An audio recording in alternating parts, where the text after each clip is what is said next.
नमस्कार dear student, SP study point के इस यूट्यूब प्लेटफॉर्म पे एक बार फिर से आप सभी साथियों का बहुत बहुत स्वागत है। आज की ये वीडियो है बीएससी सेकंड सेमेस्टर के लिए। इसमें दोस्तों आज हम जूलॉजी का ऑब्जेक्टिव मॉडल पेपर सॉल्व करने वाले हैं। ये मॉडल पेपर उन सभी विद्यार्थियों के लिए इम्पोर्टेंट है जिनके एग्जाम में एमसीक्यू प्रकार के प्रश्न इस बार पूछे जाएंगे और लगभग लगभग सभी विश्वविद्यालय में जो पेपर होने हैं वो ओएमआर पाठ्यक्रम पर होने हैं। तो आप सब के लिए ये वीडियो बहुत ही मोस्ट इम्पॉर्टेंट होगी, चाहे आप 2026 में देखें या आप 2027 में देखें, सभी के लिए इम्पोर्टेंट होगी। राजा महेंद्र प्रताप अलीगढ़ विश्वविद्यालय, डीडीयू यूनिवर्सिटी गोरखपुर, कानपुर विश्वविद्यालय, माँ शाकुंभरी विश्वविद्यालय, BU Jhansi, Ram Manohar Lohia Avadh university, doctor Bhimrao Ambedkar Agra university, या फिर आपका चौधरी चरण सिंह मेरठ विश्वविद्यालय हो, एमजेपीआरयू बरेली विश्वविद्यालय से हो, या आप महाराजा सयालदेव आजमगढ़ विश्वविद्यालय से हो, या आपका सिद्धार्थ यूनिवर्सिटी हो, माँ पाटेश्वरी विश्वविद्यालय हो, माँ बंधुवासिनी विश्वविद्यालय हो, सबके लिए यही वीडियो इम्पोर्टेंट होगी। और यह हमारा मॉडल पेपर बहुत इंपॉर्टेंट है। इसमें जो भी प्रश्न हमने इंक्लूड किया है वो सभी रिपीटेड प्रश्न हैं जो आपको बहुत ही हेल्प करेंगे आपके आने वाले एग्जाम में।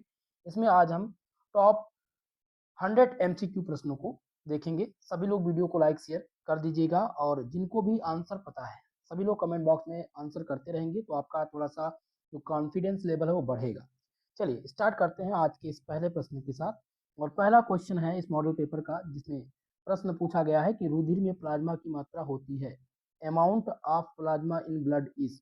आपके ऑप्शन दिए गए हैं ए जिसमें 55% है, दो ऑप्शन आपका 45%, ऑप्शन सी 50% और चौथा ऑप्शन है कि 40%। तो आपको बता दें रक्त में प्लाज्मा की जो मात्रा होती है वो लगभग लगभग 55% होती है और ये मानव रक्त की बात हो रही है। ठीक है, मानव रक्त में लगभग 55% भाग प्लाज्मा होता है, इसलिए ऑप्शन नंबर ए इस प्रश्न में आपका सही उत्तर हो जाएगा। अगला क्वेश्चन है प्रश्न नंबर 2 जिसमें पूछा गया कि वृक्क की संरचनात्मक इकाई है, structural unit of kidney is. तो पहला ऑप्शन ए जिसमें दिया गया नेफ्रॉन, दूसरा ऑप्शन आपका न्यूरॉन, सी है सिस्टॉन और डी दिया गया रेकान। तो आपको बता दें कि स्ट्रक्चरल और फंक्शनल, ठीक है, वृक्क की यानी किडनी की संरचनात्मक और कार्यात्मक इकाई जो है वो नेफ्रॉन है। क्या है? नेफ्रॉन।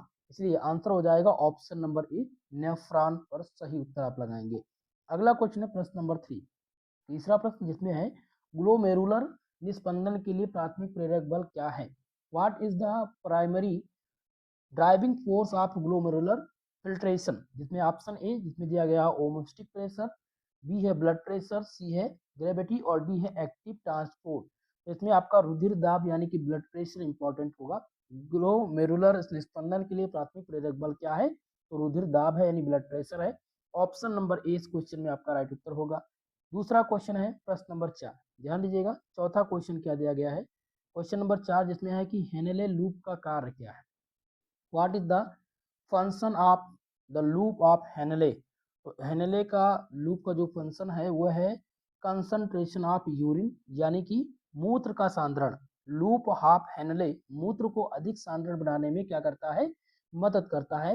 इसलिए आप लगाएंगे ऑप्शन नंबर 3 पर आप सही उत्तर। क्लियर है? चलिए अगला क्वेश्चन है प्रश्न नंबर 5 और पांचवा प्रश्न में पूछा गया आपसे प्लेटलेट्स का मुख्य कार्य पूछा गया है और लगभग लगभग सबको इसका आंसर पता होगा।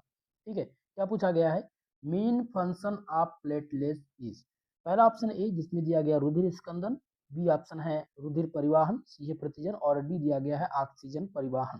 तो आपको बता दें कि प्लेटलेट्स का जो मुख्य कार्य होता है वो होता है रक्त का थक्का बनाना जिसे ब्लड कागुलेशन बोलते हैं यानी कि रुधिर स्कंदन कहते हैं। ठीक है, तो सही उत्तर इनमें से कौन सा हो जाएगा भैया? सही उत्तर आपका इसमें हो जाएगा ऑप्शन नंबर ए, रुधिर स्कंदन। क्लियर है? चलिए अगला क्वेश्चन प्रश्न नंबर 6 इसमें है कि निम्न में से कौन सा डाइसैकेराइड ग्लूकोज व लैक्टोज द्वारा बनाया जाता है? तो लैक्टोज बनता है। लैक्टोज का जब हम जल अपघटन कराएंगे तो ठीक है वो डाइसैकेराइड है। कौन सा डाइसैकेराइड? तो डाइसैकेराइड क्या है? लैक्टोज, जिसका जल अपघटन कराएंगे तो हमें ग्लूकोज और ग्लैक्टोज मिलेगा। ठीक है, यानी lactose equal to glucose plus galactose. तो ऑप्शन नंबर 3 इस क्वेश्चन में आपका राइट उत्तर होगा। क्लियर है? चलिए अगला क्वेश्चन है प्रश्न नंबर 7, सातवां क्वेश्चन ध्यान दीजिएगा जिसमें है कि गैर प्रतिस्पर्धी निषेध में अवरोधक जुड़ता है in non competitive inhibition the inhibitor bird to. केवल ऑप्शन ए दिया गया केवल सक्रिय स्थान पर, सब्सट्रेट पर, या एलोस्टिक साइट पर, या केवल एंजाइम सब्सट्रेट कॉम्प्लेक्स पर। तो आपको बता दें इसमें जो सही उत्तर हो जाएगा ऑप्शन नंबर 3, यानी कि एन एलोस्टिक साइट। एलोस्टिक साइट पर गैर प्रतिस्पर्धी निषेध में अवरोध जुड़ता है, एलोस्टिक साइट पर जुड़ता है। क्लियर है? चलिए अगले क्वेश्चन की तरफ बढ़ेंगे। और प्रश्न नंबर 8 जिसमें है बीटा ऑक्सीकरण की शुरुआत के लिए कौन सा एंजाइम महत्वपूर्ण है? पहला ऑप्शन जिसमें दिया गया fatty acid synthesis, B option है acyl co A hydrogenase, option C है कार्निटाइल एसाइल ट्रांसफेरेज, और ऑप्शन नंबर 4 जिसमें दिया गया है HMG-CoA रिडक्शन। तो इसमें से दोस्तों जो सही उत्तर आपका हो जाएगा वो क्या हो जाएगा, ध्यान रखेंगे इसमें जो सही उत्तर आपका है वो हो जाएगा एलोस्टेटिक साइट पर, उसके साथ साथ जो इसमें कार्निटाइन एसाइन ट्रांसफेरेज है वो इसमें सही उत्तर है। ठीक है, तो बीटा ऑक्सीकरण की शुरुआत के लिए कौन सा एंजाइम महत्वपूर्ण है? तो एंजाइम जो महत्वपूर्ण है उसका नाम है carnitine acyl transferase. Okay, option number 3 इसमें राइट उत्तर हो जाएगा आपका। प्रश्न नंबर 9 ध्यान दीजिएगा, 9 नंबर क्वेश्चन है कीटोजेनेसिस मुख्य रूप से कहाँ होता है? Where does ketogenesis primarily occurs? तो कीटोजेनेसिस कहाँ पर होता है दोस्तों? पहला है मस्तिष्क में, जिगर में, वसा ऊतक या मांसपेशी। तो ये कहाँ पर होता है? ये जिगर में होता है। Word death ketogenesis primarily occurs in liver, ये लीवर में होता है। ऑप्शन नंबर 2 इसमें राइट उत्तर आपका होगा। प्रश्न नंबर 10 जिसमें पूछा गया प्रश्न, ध्यान दीजिएगा 10 नंबर क्वेश्चन इसमें है कि निम्नलिखित में से कौन सा भाग नेफ्रॉन का नहीं है? Which of the following is not part of nephron? इनमें से कौन सा नेफ्रॉन का भाग नहीं है, ये पूछा गया है। तो पहला ऑप्शन हेनेले लूप दिया गया है, दूसरा दिया गया है कि ग्लोमेरुलस, सी है रीनल पेल्विस, और डी दिया गया है दूरस्थ कुंडलित नालिका। तो इनमें जो सही उत्तर हो जाएगा रीनल पेल्विस। ठीक है, which of the following is not part of nephron? तो नेफ्रॉन का पार्ट जो नहीं है वो रीनल पेल्विस नहीं है।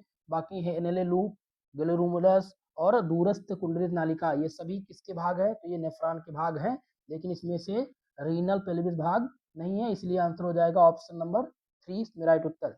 अगला क्वेश्चन है प्रश्न नंबर आपका 11 नंबर क्वेश्चन ध्यान दीजिएगा, जिसमें पूछा क्या गया है प्रश्न देखिएगा कि रुधिर जमने में आयन होता है, ion help in blood conjugation. तो रुधिर जमने में जो हेल्प करता है वो कैल्शियम आयन हेल्प करता है, इसलिए ऑप्शन नंबर ए इसमें राइट उत्तर आपका हो जाएगा। प्रश्न नंबर 12 नंबर क्वेश्चन जिसमें दिया गया है बीटा ऑक्सीकरण के प्रत्येक चरण में कितने कार्बन अणु फैटी अम्ल से कम होते हैं? In beta oxidation each cycle shorten the fatty acid chain by how many carbon atom? तो इसमें दोस्तों याद रखेंगे कि हर चक्र में 2 कार्बन एसिटिल को CoA निकलता है। तो यहाँ पर सही उत्तर हो जाएगा ऑप्शन नंबर 2, क्योंकि बीटा ऑक्सीकरण के प्रत्येक चरण में कितने कार्बन फैटी अणु अम्ल श्रृंखला में कम होते हैं? तो 2 कम होते हैं। ठीक है, 2 अणु कम होते हैं, क्योंकि इसमें से 2 कार्बन एसिटिल CoA निकलता है हर चक्र में, और ये हमेशा 2 अणु कम होते रहते हैं। ठीक है, ऑप्शन नंबर आपका बी सही उत्तर है इसमें। प्रश्न नंबर 13 ध्यान दीजिएगा, 13 नंबर क्वेश्चन में जो सही उत्तर है वो क्या हो जाएगा? क्वेश्चन 13 जिसमें है कि एबीओ रुधिर समूह का वर्गीकरण का आधार, चलिए बताने का प्रयास कीजिएगा। ABO blood group classification is based on, तो ये एंटीजन और एंटीबॉडी इन दोनों पर डिपेंड होता है, इसलिए उपरोक्त दोनों सही उत्तर होंगे। ऑप्शन नंबर 3 इसमें आपका सही उत्तर है। चलिए नेक्स्ट क्वेश्चन की तरफ, आप सभी से निवेदन है वीडियो को लाइक शेयर कर दीजिएगा भाई, जितने भी साथी हमारे साथ जुड़ चुके हैं। प्रश्न नंबर 14 जिसमें दिया गया कौन सा हार्मोन ग्लाइकोजेनेसिस को बढ़ावा देता है? Which hormone promote the glycogenesis? पहला ऑप्शन है जिसमें इंसुलिन, दूसरा है ग्लूकागान, और ऑप्शन नंबर 3 जिसमें है सोमेटोस्टेटिन, और चौथा ऑप्शन है थायरॉक्सिन। तो सही उत्तर में से कौन सा हो जाएगा दोस्तों? याद रखेंगे इसमें सही उत्तर हो जाएगा ग्लूकागान। ग्लूकागान जो है ये एक हार्मोन्स है जो ग्लूकोजेनोलिसिस को बढ़ावा देता है, इसलिए ऑप्शन नंबर 2 इस प्रश्न का सही उत्तर होगा। नेक्स्ट क्वेश्चन है प्रश्न नंबर 15, और इसमें पूछा गया है कि ग्लाइकोलाइसिस का अंतिम उत्पाद, बहुत ही इंपॉर्टेंट क्वेश्चन है, बार बार रिपीट होता रहता है। ग्लाइकोलाइसिस का अंतिम उत्पाद कौन सा है? तो इसमें पायरूवेट पायरूवेट क्या है, ग्लाइकोलिसिस का अंतिम उत्पाद है, इसलिए ऑप्शन नंबर 2 इसमें राइट उत्तर होंगे। नेक्स्ट क्वेश्चन है प्रश्न नंबर 16। यूरिया चक्र में कौन सा एंजाइम यूरिया निर्माण करता है? Which enzyme is urea cycle directly produce urea? पहला ऑप्शन दिया गया आर्जिनेस, ऑप्शन बी है यूरी एज, ऑप्शन 3 जिसमें है आर्नी थिनेज, और डी दिया गया है आर्जिनो सेक्सिनेट जाइएज। तो इनमें से जो राइट उत्तर हो जाएगा आपका हो जाएगा आरजी जिनेज। ठीक है, आरजी जिनेज ये एक ऐसी एंजाइम है जो यूरिया चक्र में यूरिया निर्माण करता है। ऑप्शन नंबर ए इस प्रश्न का सही उत्तर होगा। नेक्स्ट क्वेश्चन है प्रश्न नंबर 17, जिसमें प्रश्न पूछा गया है माइटोकॉन्ड्रिया में एटीपी के संश्लेषण में कौन सा एंजाइम जिम्मेदार है? Which enzyme is responsible for synthesis of ATP mitochondria? पहला ऑप्शन है जिसमें एटीपी, दूसरा एटीपी सिंथेसिस, और तीसरा है साइटोक्रोम सी ऑक्सीडेज, और चौथा ऑप्शन है सक्सिनेट डिहाइड्रोजिनेज। तो इनमें से जो सही उत्तर हो जाएगा वो जाएगा ऑप्शन नंबर आपका ए, ऑप्शन नंबर 2 एटीपी सिंथेसिस। माफ कीजिएगा, एटीपी सिंथेसिस। ठीक है, तो माइटोकॉन्ड्रिया में एटीपी के संश्लेषण के लिए कौन सा एंजाइम जिम्मेदार है? तो एटीपी सिंथेसिस जिम्मेदार है, इसलिए ऑप्शन नंबर कौन सा सही है? 2 इसमें राइट उत्तर आपका हो जाएगा। चलिए नेक्स्ट क्वेश्चन की तरफ। प्रश्न नंबर 18, जिसमें कौन सा एंजाइम ग्लाइकोलाइसिस के प्रथम चरण को प्रेरित करता है? Which enzyme catalyse the first step of glycolysis? जिसमें पहला ऑप्शन दिया गया है ए हेक्सोकाइनेज, दूसरा है ग्लूकोकाइनेज, तीसरा ऑप्शन है फास्फोफ्रक्टोकाइनेज, और चौथा ऑप्शन है पायरूवेट काइनेज। तो दोस्तों इसमें सही उत्तर कौन सा हो जाएगा? ऑप्शन नंबर आपका ए करेक्ट उत्तर हो जाएगा, हेक्सोकाइनेज। ठीक है, तो हेक्सोकाइनेज एक प्रकार का ऐसा एंजाइम है जो ग्लाइकोलिसिस के प्रथम चरण को प्रेरित करता है। ऑप्शन नंबर ए पर आप लगा देंगे सही उत्तर। नेक्स्ट क्वेश्चन लेंगे प्रश्न नंबर 19। 19 नंबर क्वेश्चन है कि निम्नलिखित में से मिश्रित ग्रंथि है? Which of the following is mixed gland? इनमें से मिश्रित ग्रंथि कौन सी है? पहला ऑप्शन ए जिसमें दिया गया लीवर, दूसरा है पेनक्रियास, ऑप्शन नंबर सी है थायराइड, और चौथा दिया गया ऑल ऑफ अबव। तो सही उत्तर इनमें से कौन सा हो जाएगा दोस्तों? याद रखेंगे आप सभी लोग। तो इसमें सही उत्तर हो जाएगा मिश्रित जो ग्रंथि है वो अग्नाशय है। मिश्रित ग्रंथि क्या है? अग्नाशय, यानी जिसे पैनक्रियास कहते हैं। और पैनक्रियास जो है बहुत ही इंपॉर्टेंट आपकी ग्रंथि है। ये जब डैमेज होती है तो आपके शरीर में बहुत सारे समस्या होती है। इसमें आपका जल्दी से जल्दी इलाज ना हुआ तो बहुत बड़ी प्रॉब्लम इससे होती है पैनक्रियास से। ठीक है, क्योंकि पैनक्रियास के डक्ट में स्टोन आते हैं, पैनक्रियास के डक्ट में सीरोसिस हो जाती है, पैनक्रियास का कैंसर हो जाता है। ये सारी समस्या जो होती है वो अग्नाशय से होती है। ठीक है, तो ये बात का ध्यान रखेंगे। फिलहाल मिश्रित ग्रंथि पूछा गया था तो अग्नाशय याद रखेंगे कि मिश्रित ग्रंथि है। क्लियर है? चलिए अगला क्वेश्चन लेते हैं प्रश्न नंबर 20। और 20 नंबर क्वेश्चन है ऑक्सी हीमोग्लोबिन विघटन वक्र होता है? Oxy haemoglobin dissociation curve is? पहला ऑप्शन ए जिसमें दिया गया है कि सिग्मोइडल, बी है स्ट्रेट लाइन, सी है पैराबोला, और 4 है ऑप्शन नंबर 4 हाइपरबोला। तो इनमें जो सही उत्तर हो जाएगा दोस्तों वो क्या हो जाएगा? इसमें sigma sigma idle, sigma idle आपका सही उत्तर हो जाएगा, सिग्मो इडल। ठीक है, तो ऑक्सी हीमोग्लोबिन विघटन वक्र जो होता है वो सिग्मो इडल होता है। ऑप्शन नंबर ए इस प्रश्न का सही उत्तर होगा। प्रश्न नंबर 22, अब आप लीजिएगा 21, जिसमें है हृदय चक्र का समय होता है। बहुत इंपॉर्टेंट प्रश्न है। हृदय चक्र का समय कितना होता है? तो हृदय चक्र का जो समय होता है वो 0.8 सेकंड होता है, 0.8 सेकंड। ऑप्शन नंबर 3 इस प्रश्न में सही उत्तर आपका होगा। नेक्स्ट क्वेश्चन प्रश्न नंबर आपका 22, और 22 नंबर प्रश्न में ध्यान दीजिएगा क्या पूछा गया है प्रश्न कि एंजाइम के जिन स्थानों पर सब्सट्रेट आकर जुड़ते हैं उन्हें क्या कहते हैं? The part of enzyme where the substrate bond binds is called? पहला ऑप्शन ए जिसमें एक्टिव साइट, या बी है एलोस्टेटिक साइट, बाइंडिंग साइट, या फिर कैटालिटिक साइट। तो सही उत्तर कौन सा हो जाएगा? 22 नंबर प्रश्न में जो सही उत्तर है वो हो जाएगा option number A active site. Active site आपका इसमें सही उत्तर होगा। नेक्स्ट क्वेश्चन है प्रश्न नंबर 23, ध्यान दीजिएगा 23 नंबर प्रश्न है, और इसमें क्या पूछा गया है कि कौन सा कारक एंजाइम प्रेरित क्रिया की दर को प्रभावित नहीं करता है। Which of the factor does not affect the rate of enzyme catalyst reaction.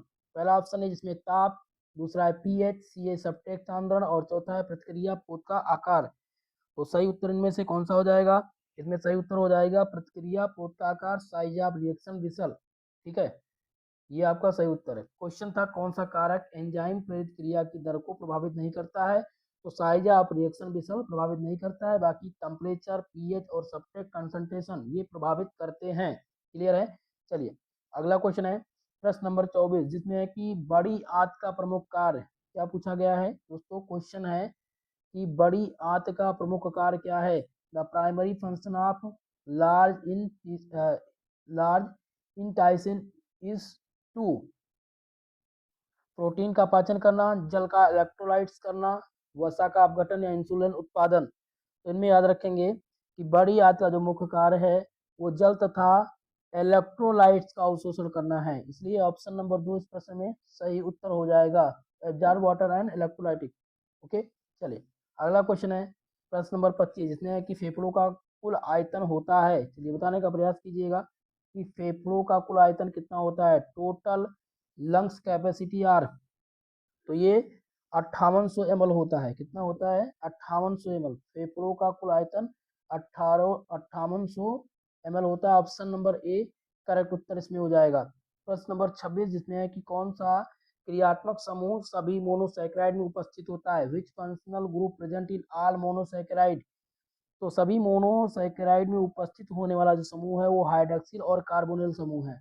Hydroxyl और कार्बोनिल समूह ये उपस्थित होता है सभी मोनोसैकेराइड में, इसलिए आंसर हो जाएगा ऑप्शन नंबर 2 राइट उत्तर। क्लियर है? चलिए अगला क्वेश्चन प्रश्न नंबर 27, जिसमें CO2 का परिवहन मुख्य रूप से होता है। CO2 का यानी transport of CO2 mainly occurs in, कहाँ पर होता है? घुलनशील CO2 या फिर कार्बे एमिनो हीमोग्लोबिन, कार्बो बाइकार्बोनेट आयन या कार्बोनिक अम्ल। तो सही उत्तर इनमें से कौन सा हो जाएगा दोस्तों? याद रखेंगे इसमें सही उत्तर आपका हो जाएगा बाइकार्बोनेट आयन। ऑप्शन नंबर 3 सही उत्तर है। तो CO2 का परिवहन मुख्य रूप से बाइकार्बोनेट आयन में होता है, इसलिए ऑप्शन नंबर 3 इसमें सही उत्तर आपका होगा। क्लियर है? चलिए नेक्स्ट क्वेश्चन की तरफ। प्रश्न नंबर 28, और 28 नंबर क्वेश्चन में है कि जीव वैज्ञानिक के अनुसार किस प्रकार का विवाह ठीक नहीं है। According to biologist which types of marriage is not good. पहला ऑप्शन ए, जिसमें है RH पॉजिटिव पुरुष तथा RH नेगेटिव स्त्री। तो इसमें ध्यान रखेंगे, देखिए कौन सा विवाह उचित नहीं माना जाता, तो RH नेगेटिव पुरुष और RH प्लस पॉजिटिव स्त्री का कॉम्बिनेशन सही नहीं होता, इसलिए ऑप्शन नंबर 3 सही उत्तर हो जाएगा। तीसरा ऑप्शन सही है। ठीक है, ये इस प्रकार की जो विवाह हैं वो सही नहीं होते हैं। अगला क्वेश्चन है प्रश्न नंबर 29, जिसमें पूछा गया लार में पाए जाने वाला enzyme enzyme present in saliva. Saliva में किस प्रकार का है, तो एमाइलेज पाया जाता है। स्लाइवा में एमाइलेज एंजाइम पाया जाता है। ऑप्शन नंबर 2 इसमें सही उत्तर आपका है। अगला क्वेश्चन देखेंगे दोस्तों प्रश्न नंबर 30, वसा में घुलनशील विटामिन पूछा गया है। वसा में घुलनशील विटामिन, तो वसा में घुलनशील विटामिन कौन कौन से हैं? ए डी ई के, ये सभी जो है ये वसा में घुलनशील विटामिन है, इसलिए सभी उपरोक्त सभी ए भी घुलनशील है, डी भी और ई भी घुलनशील है, इसलिए हम ऑल ऑफ एबव पर लगाएंगे सही उत्तर। क्लियर है? चलिए अगला क्वेश्चन प्रश्न नंबर 31, जिसमें हृदय में सबसे अधिक मोटी दीवार उपस्थित होती है। हृदय में सबसे अधिक दीवार स्थित किस पे होती है? दाई एलिन में, बाई एलिन में, दाहिने निलय में या फिर बाएं निलय में। तो दोस्तों याद रखेंगे कि हृदय में सबसे जो मोटी दीवार होती है वो बाएं निलय में होती है। बाएं निलय में सबसे मोटी दीवार होती है। ऑप्शन नंबर 4 इस क्वेश्चन का सही उत्तर होगा। नेक्स्ट क्वेश्चन है प्रश्न नंबर 32, जिसमें पूछा गया श्वसन केंद्र उपस्थित होता है। Respiratory centre present in the, पहला ऑप्शन है सेरिबेलम, बी है मेडुला, ऑप्शन नंबर 3 जिसमें है हाइपोथैलेमस में, और चौथा दिया गया स्पाइनल कार्ड, स्पाइनल कार्ड में। तो सही उत्तर क्या हो जाएगा भैया?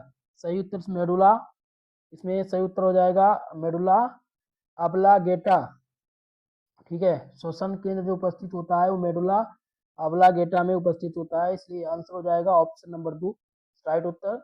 प्रश्न नंबर 33 जिसमें पूछा गया कौन सा एंजाइम CO2 तथा H2O की क्रिया को प्रेरित कर कार्बोनिक अम्ल का निर्माण करते हैं। Enzyme catalyze reaction of CO2 and H2O for the formation of carbonic acid।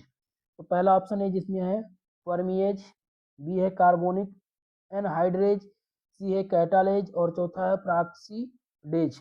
तो सही उत्तर इनमें से कौन सा हो जाएगा दोस्तों? इसमें जो सही उत्तर हो जाएगा कार्बोनिक इन एनहाइड्रेज। क्या सही उत्तर हो जाएगा? कार्बोनिक एनहाइड्रेज इसमें सही उत्तर हो जाएगा।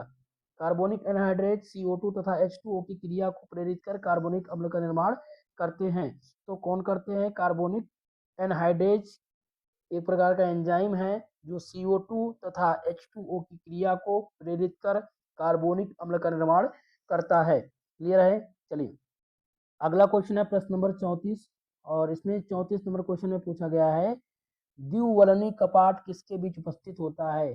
द्विवर्णी कपाट किसके बीच उपस्थित होता है? तो ये बाह्य अलिंद तथा बाह्य निलय में, बाह्य अलिंद तथा बाह्य निलय में उपस्थित होता है। ऑप्शन नंबर 2 इसमें राइट उत्तर आपका हो जाएगा। नेक्स्ट क्वेश्चन है प्रश्न नंबर 3 और तीसरा क्वेश्चन है श्वसन अंतः श्वसन में शामिल प्राथमिक मांसपेशी कौन सी है? What is the primary muscles involved in inspiration? अंतः श्वसन में शामिल प्राथमिक मांसपेशी कौन सी है? पहला ऑप्शन ए जिसमें दिया गया डायाफ्राम, ऑप्शन नंबर बी इसमें है इंटर कोस्टल पेशिया, तीसरा ऑप्शन है उदरीय पेशिया और चौथा ऑप्शन है स्टर्नोक्लेडोमेस्टाइड। तो सही उत्तर हो जाएगा डायाफ्राम। अंतः श्वसन में शामिल प्राथमिक मांसपेशी कौन सी है? तो डायाफ्राम शामिल है। ऑप्शन नंबर ए इस प्रश्न का सही उत्तर होगा। नेक्स्ट प्रश्न है प्रश्न नंबर 36 जिसमें कौन सा अमीनो अम्ल गैर जरूरी है? कौन सा अमीनो अम्ल गैर जरूरी है? विच amino acid is non essential? पहला ऑप्शन ए जिसमें दिया गया है ल्यूनीस, दूसरा ऑप्शन मेथियोनीस, ऑप्शन नंबर 3 जिसमें है टायरोसिन और चौथा है फेनिल एलानिन। तो सही उत्तर कौन सा हो जाएगा? 36 में सही उत्तर जो हो जाएगा वो हो जाएगा ऑप्शन नंबर 3 तीसरा टायरोसिन। टायरोसिन इसका सही उत्तर हो जाएगा। अगला क्वेश्चन है 37 नंबर सभी एंजाइम रासायनिक रूप से होते हैं केमिकली ऑल एंजाइम्स आर। तो सभी जो एंजाइम है रासायनिक रूप से क्या करते हैं? सभी एंजाइम रासायनिक रूप से प्रोटीन होते हैं। प्रोटीन सभी एंजाइम रासायनिक रूप से प्रोटीन बनाते हैं। ऑप्शन नंबर ए इसमें राइट उत्तर आपका है। नेक्स्ट क्वेश्चन प्रश्न नंबर 38 नंबर क्वेश्चन ध्यान दीजिएगा जिसमें पूछा गया है कि शांत श्वसन के दौरान उच्छ्वास मुख्य रूप से होती है। During the piled breathing expression is primarily. पहला ऑप्शन है जिसमें एक सक्रिय प्रक्रिया, एक निष्क्रिय प्रक्रिया या डायाफ्राम के संकुचन में प्रेरित या फिर स्टर्नोक्लेडोमेस्टाइल द्वारा नियंत्रण। तो करेक्ट उत्तर इनमें से हो जाएगा निष्क्रिय प्रक्रिया। ठीक है, सही उत्तर है 38 नंबर में एक निष्क्रिय प्रक्रिया। श्वसन शांत श्वसन के दौरान उच्छ्वास मुख्य रूप से एक निष्क्रिय प्रक्रिया होती है। Okay, a passive process correct उत्तर होगा। 39 नंबर प्रश्न में क्वेश्चन पूछा गया है कि एक न्यूरॉन का विश्राम विभव होता है। 39 नंबर क्वेश्चन में क्या पूछा गया है? एक न्यूरॉन का विश्राम विभव कितना होता है? तो न्यूरॉन का जो विश्राम विभव होता है वो -70 MB होता है। -70 MB ऑप्शन नंबर आपका 2 करेक्ट उत्तर इसमें हो जाएगा। नेक्स्ट क्वेश्चन है प्रश्न नंबर 40 जिसमें पूछा गया है कि एंजाइम किसी रासायनिक क्रिया की संकीर्ण ऊर्जा करते हैं। Enzyme the activation energy of the reaction. पहला ऑप्शन है कम, दूसरा है ज़्यादा, तीसरा है कोई प्रभाव नहीं और चौथा ऑप्शन कह रहा है कि शून्य। तो दोस्तों याद रखेंगे कि एंजाइम एक्टिवेशन एनर्जी को क्या करते हैं? कम करते हैं, यानी कि एंजाइम किसी रासायनिक क्रिया की सक्रिय ऊर्जा को कम करते हैं। तो ऑप्शन नंबर ए इस प्रश्न का सही उत्तर हो जाएगा। यहाँ पर क्या फिल होगा? एनर्जी माफ कीजिएगा, enzyme lower the activation energy of A reaction. चलिए अगला क्वेश्चन है प्रश्न नंबर 41, जिसमें पूछा गया है कि मूत्र का पीला रंग किसके कारण होता है। बहुत ही इंपॉर्टेंट क्वेश्चन है दोस्तों, कई बार रिपीट हुए हैं। ठीक है, तो मूत्र का जो पीला रंग है वो किसके कारण होता है, तो यूरोक्रोम, यूरोक्रोम के द्वारा मूत्र का पीला रंग होता है। ऑप्शन नंबर ए आपका सही उत्तर इसमें हो जाएगा। नेक्स्ट क्वेश्चन है प्रश्न नंबर 42, जिसमें पूछा गया है कि वह कोफैक्टर जो एंजाइम के साथ मजबूती के साथ जुड़ा होता है कहलाता है। एक cofactor that tightly bonded to an enzyme is called, जिसको क्या कहते हैं, को एंजाइम कहते हैं, या एपो एंजाइम कहते हैं, या हेलो एंजाइम कहते हैं, या फिर प्रोथेटिक समूह कहते हैं। तो इसको क्या कहा जाता है, प्रोथेटिक समूह। ठीक है, वह कोफैक्टर जो एंजाइम के साथ मजबूती से जुड़ा होता है उसको क्या कहते हैं, प्रोथेटिक ग्रुप कहते हैं, या प्रोथेटिक समूह कहते हैं। ऑप्शन नंबर 4 इस प्रश्न का सही उत्तर होगा। अगला क्वेश्चन है प्रश्न नंबर 43, जिसमें है कि पाचन में पित्त का मुख्य कार्य क्या है। Main function of bile is in digestion is, तो पाचन में पित्त का जो मेन मुख्य कार्य है वो प्रोटीन का पाचन करना है। वसा का पायसीकरण, कार्बोहाइड्रेट का अपघटन, या उपरोक्त सभी। तो सही उत्तर क्या हो जाएगा दोस्तों, इसमें जो सही उत्तर हो जाएगा वो क्या हो जाएगा, वसा का इमल्सीकरण। ठीक है, वसा का इमल्सीकरण या वसा का पायसीकरण, ये दोनों एक ही हैं, दोनों शब्द एक ही हैं। ठीक है, याद रखेंगे। तो पाचन में पित्त का प्रमुख कार्य क्या है, वसा का पायसीकरण करना। ऑप्शन नंबर 2 इस प्रश्न में सही उत्तर आपका हो जाएगा। नेक्स्ट क्वेश्चन है प्रश्न नंबर 44, जिसमें प्रश्न है कि निम्नलिखित में से कौन सा संयुग्मित प्रोटीन का उदाहरण है। Which of the following is an example of conjugate protein? पहला ऑप्शन ए जिसमें दिया गया है मायोग्लोबिन, दूसरा है हीमोग्लोबिन, तीसरा है इंसुलिन, और चौथा दिया गया है केराटिन। तो राइट उत्तर कौन सा हो जाएगा, हीमोग्लोबिन। हीमोग्लोबिन सही उत्तर हो जाएगा। ठीक है, इनमें से हीमोग्लोबिन संयुग्मित प्रोटीन का उदाहरण है। ओके, चलिए अगला क्वेश्चन प्रश्न नंबर 45, ध्यान दीजिएगा। 45 नंबर क्वेश्चन, जिसमें है कि सामान्य रुधिर दाब होता है, सामान्य नॉर्मल ब्लड प्रेशर। तो नॉर्मल ब्लड प्रेशर कितना होता है, 120 और 80 होता है। ठीक है, 120 से और 180 के बीच में होना चाहिए। ऑप्शन नंबर आपका 2 इसमें राइट उत्तर हो जाएगा। अगला क्वेश्चन प्रश्न नंबर है 46, जिसमें ग्लाइकोलिपिड का प्रमुख कार्य होता है। ग्लाइकोलिपिड्स प्ले ए की रोल इन ऊर्जा संग्रहण में, आनुवांशिक सूचना एकत्रण, या कोशिका पहचान व संचार, या हार्मोनल संश्लेषण। तो ग्लाइकोलिपिड्स का कार्य है कोशिका पहचान व संचार करना। ठीक है, ग्लाइकोलिपिड्स का मुख्य कार्य क्या है, कोशिका पहचान व संचार। ओके, ऑप्शन नंबर 3 इस प्रश्न में सही उत्तर हो जाएगा। प्रश्न नंबर 46 है कि निम्नलिखित में से कौन सा आवश्यक अमीनो अम्ल है, इनमें से आवश्यक अमीनो अम्ल कौन सा है। Which of the following is an essential amino acid. तो आवश्यक अमीनो अम्ल बहुत ही इंपॉर्टेंट है, ये ध्यान रखेंगे, कई बार एग्जाम में पूछा गया है आवश्यक अमीनो अम्ल कौन से हैं। तो इनमें से लाइसिन आवश्यक अमीनो अम्ल है। लाइसिन क्या है, आवश्यक अमीनो अम्ल है, बाकी सभी गैर आवश्यक अमीनो अम्ल हैं। ठीक है, ऑप्शन नंबर 2 इस प्रश्न में सही उत्तर आपका हो जाएगा। प्रश्न नंबर 48, जिसमें पूछा गया है कि साल्टेटरी संचरण पाया जाता है, साल्टेटरी कंडक्शन प्रेजेंट इन, तो ये कहाँ पर पाया जाता है, माइलिनेटेड तंत्रिका तंत्र में। ऑप्शन नंबर ए आपका इस प्रश्न में सही उत्तर हो जाएगा। बच्चों कौन सा ऑप्शन सही है, तो ऑप्शन नंबर ए आपका इसमें सही उत्तर होगा। चलिए अगले प्रश्न की तरफ। 49 नंबर क्वेश्चन, जिसमें प्रश्न है कि कौन सा हार्मोन पीयूष ग्रंथि के अग्र लोब से स्रावित होता है।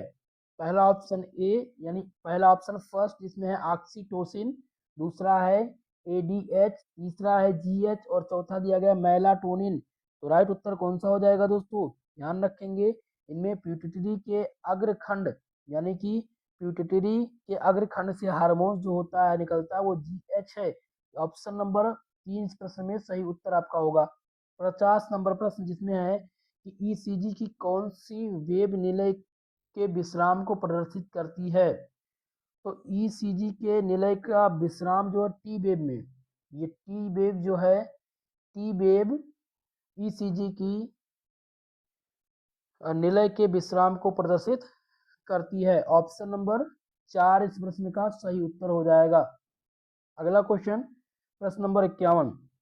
प्रश्न नंबर 51 में प्रश्न क्या है दोस्तों, देखेंगे कि स्टेरॉइड हार्मोन निम्न से प्राप्त होते हैं। Steroid hormone are divert from, तो किससे प्राप्त होते हैं आपको बताना है। स्टेरॉइड हार्मोन जो बनते हैं वो कोलेस्ट्रॉल से बनते हैं। किससे? कोलेस्ट्रॉल से बनते हैं। ऑप्शन नंबर 3 इस प्रश्न में आपका राइट उत्तर हो जाएगा। 50 माफ कीजिएगा, प्रश्न नंबर 52। इसमें फास्फोलिपिड किसके मुख्य अवयव हैं? क्वेश्चन क्या पूछा गया है, फास्फोलिपिड मुख्य अवयव किसके हैं? ऑप्शन ए, ऑप्शन ए देखेंगे जिसमें क्या दिया गया है, ए वाले ऑप्शन में कि कोशिका झिल्ली, दूसरा ऑप्शन वसा ऊतक, सी है स्टेरॉइड हार्मोन और चौथा है पाचक एंजाइम। तो phospholipid are the major component of, ये मेजर कंपोनेंट किसके होते हैं? तो फास्फोलिपिड मेजर कंपोनेंट कोशिका झिल्ली के होते हैं, यानी सेल मेम्ब्रेन के होते हैं। ओके, ऑप्शन नंबर ए इस प्रश्न में सही उत्तर आपका होगा। 52 नंबर में पहला ऑप्शन सही उत्तर है।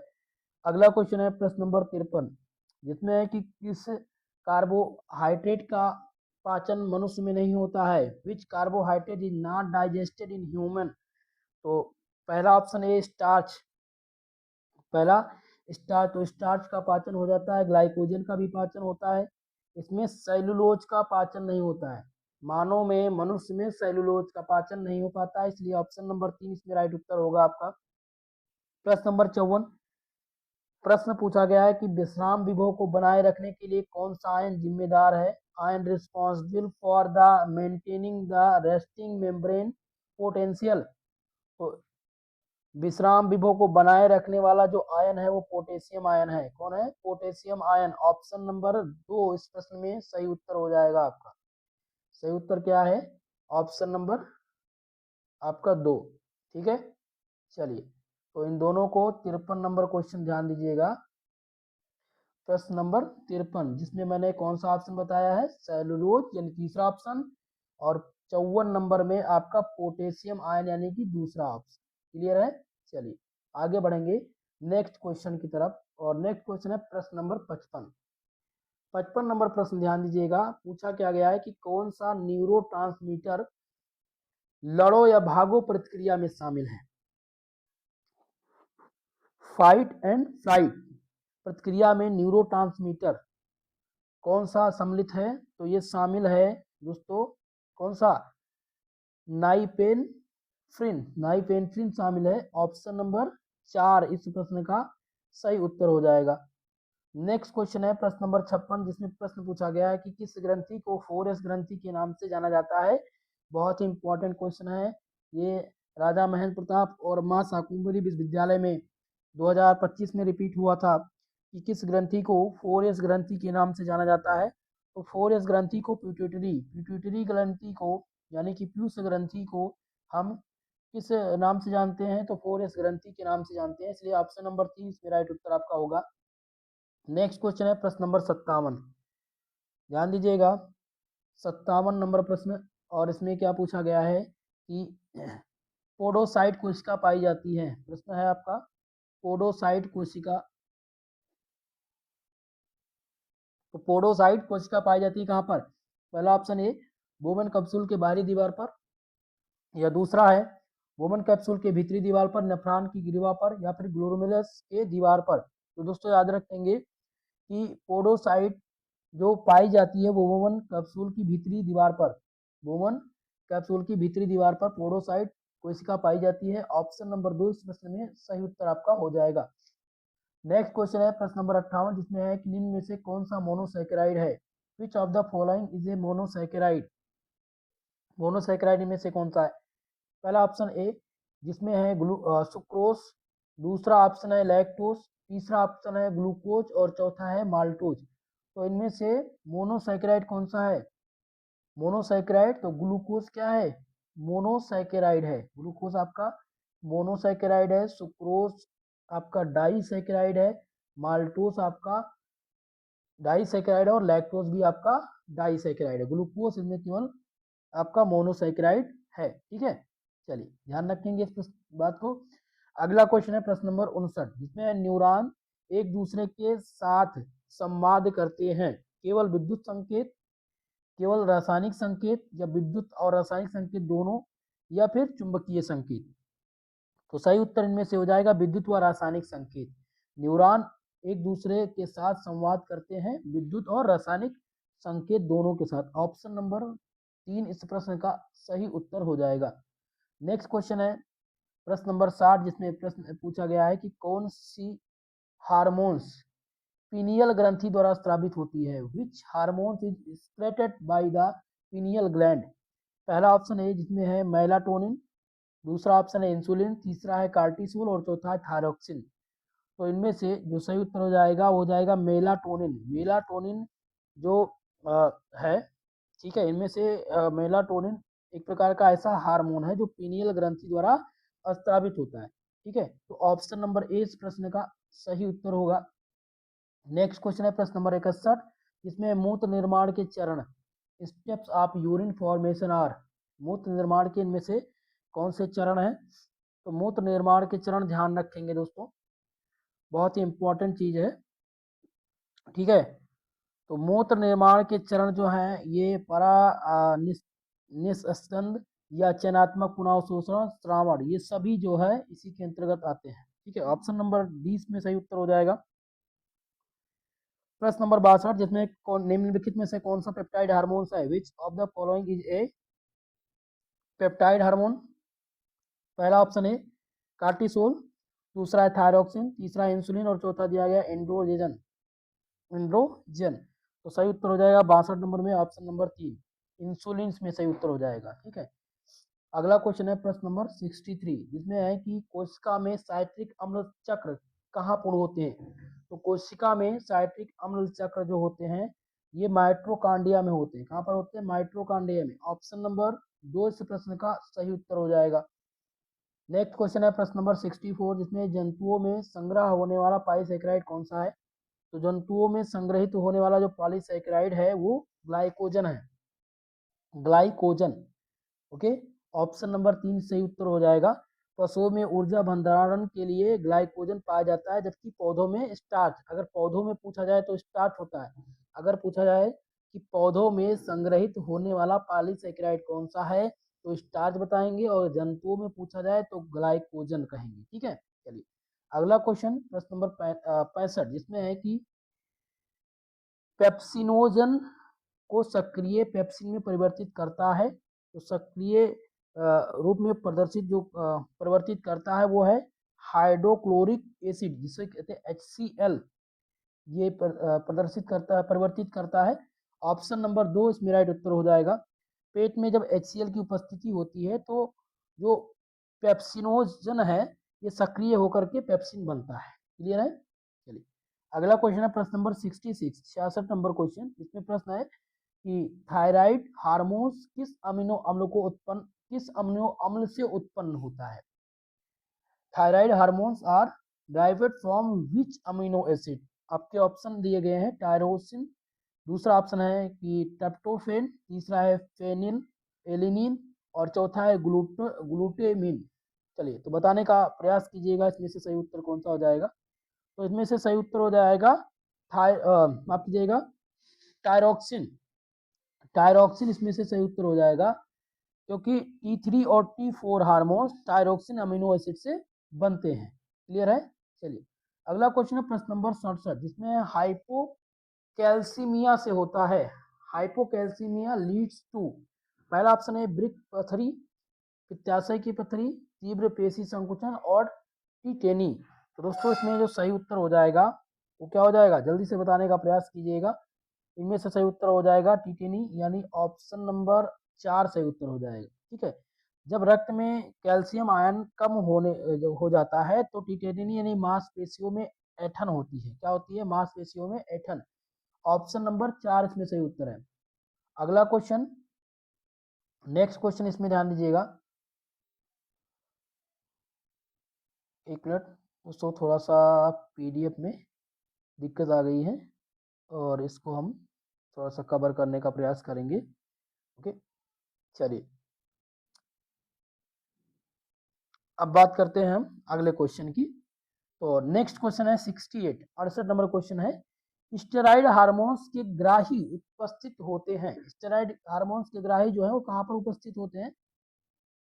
कोशिका द्रव में, प्लाज्मा झिल्ली में, दोनों में या फिर किसी में नहीं। तो याद रखेंगे कि जो स्टेरॉइड हार्मोन्स होता है वो लिपिड सॉल्युबल होता है, इसलिए उनके जो रिसेप्टर्स होते हैं को साइटोप्लाज्मिक और होते हैं वो न्यूक्लियस में होते हैं। तो कहाँ पर होते हैं? साइटोप्लाज्म में होते हैं। ठीक है, तो यहाँ पर साइटोप्लाज्म आपका सही उत्तर हो जाएगा, यानी कोशिका द्रव में होते हैं। ऑप्शन नंबर ए राइट उत्तर हो जाएगा। 69 नंबर क्वेश्चन जिसमें है कि पेशी थकान किसके एकीकृत होने से होती है?